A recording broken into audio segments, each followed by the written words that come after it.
We're getting a lot of questions about how to hunt the mornings during the early season.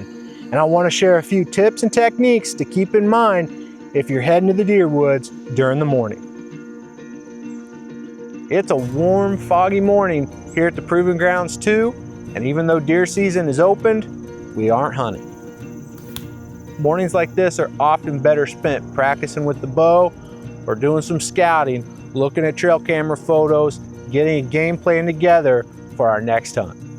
I share what we're doing here at the Proving Grounds 2 this morning because a lot of times this time of year, folks are excited to get out in the deer woods. Season's kicking off, they want to get out there every chance they get. And we receive a lot of questions on YouTube, Facebook, and Instagram of folks asking, how do I hunt my property during the morning? The key to being successful time and time again during hunting season is to not alert deer when you enter, hunt, and exit your hunting location. If we can reduce alerting deer during the hunt, the entire hunt, well, you're gonna have a lot more hunting opportunities because deer are gonna feel very comfortable using the property during daylight hours. Deer are crepuscular animals, which means they move primarily during dawn and dusk.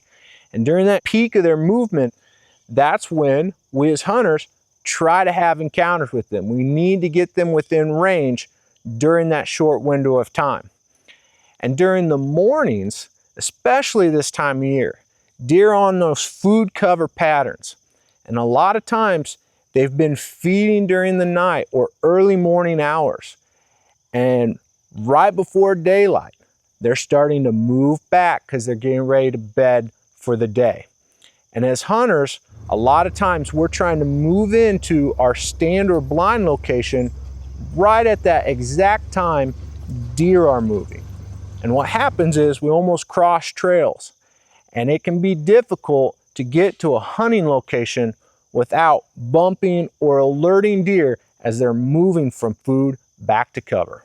So the question becomes, as a hunter, how can you get in front of those deer and be in front of them as they're traveling to and from resources, whether that's food, cover, or water, and be at a location before they get there and during shooting hours. In addition, during this time of year, food sources are changing.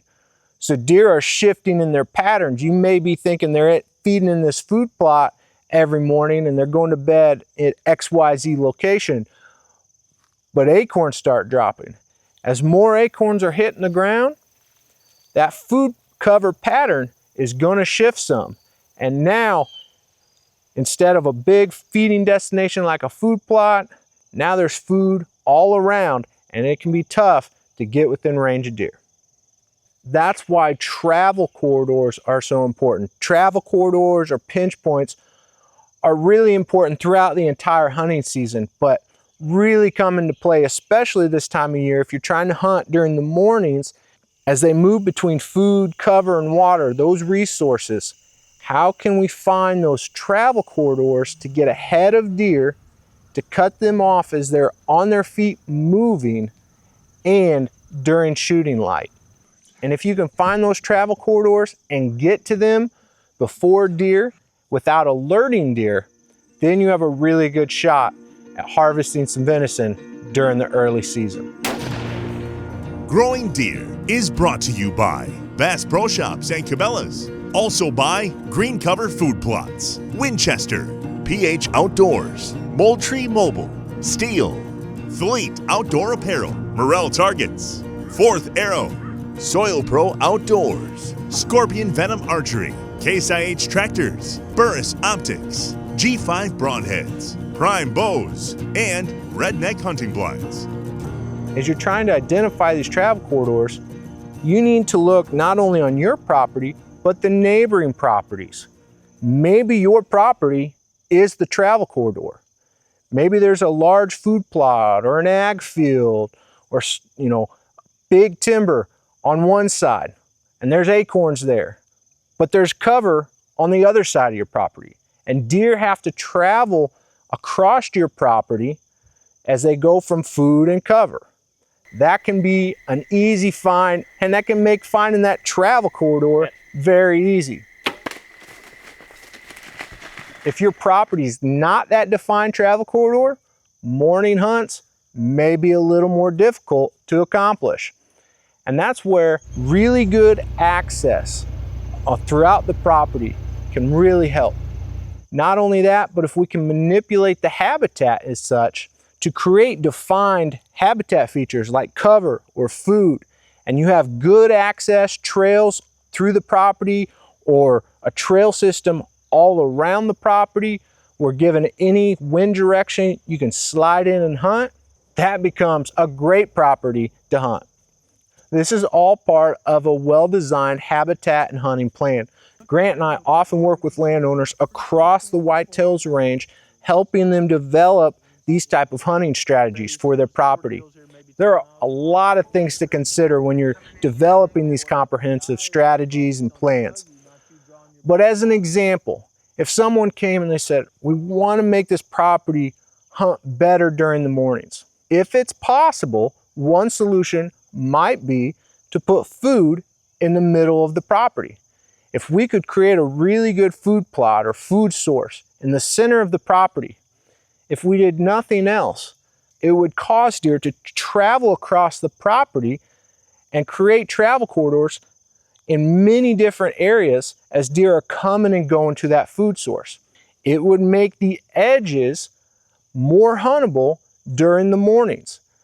We're not probably going to suggest hunting the food source early in the morning, but rather have a well-designed plan and strategy for access for different wind directions to slide around the edges and hunt deer as they travel across the property during daylight hours as they go to another resource. Now we've increased the chances of a hunter intersecting a deer traveling across the property during shooting light. I understand that not everyone has the opportunity to change the habitat. Maybe you're hunting on a buddy's place or have a lease and you can only do X, Y, Z. That's okay. You can still use those principles of backing off a resource to gain more shooting light. And that may mean you're using trail cameras to really study what time deer are at a location, which direction they're traveling. And then from that location, back off and maybe put another trail camera or a stand. And even if you're in the stand, you're scouting and you figure out deer are passing me just before shooting light. So you got to back off even further. Use the tools you have. Boots, get out, scout, find those trails. Which direction are they leading to? Which resources are they going to?